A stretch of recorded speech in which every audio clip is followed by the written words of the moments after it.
大家好，我是娜米老师。快过年了，今天教大家做一个貌美又好吃的点心——水晶花朵饺。祝愿大家在新的一年花开富贵。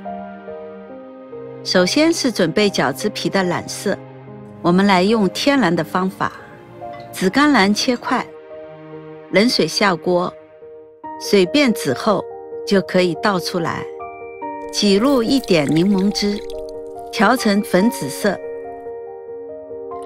趁热倒入淀粉与玉米淀粉中，搅成面须状，倒入玉米油，揉成面团，盖上保鲜膜松弛20分钟。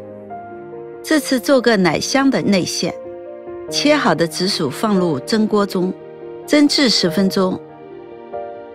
锅中加入紫薯泥，趁热拌入糖，放入黄油，加入牛奶，搅拌一下，黄油完全吸收。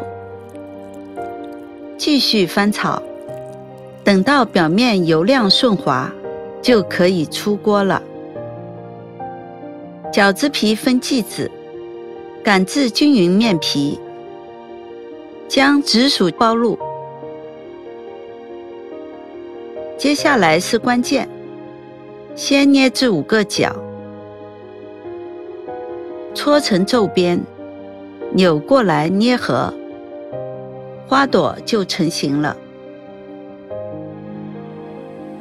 水开后蒸至8分钟，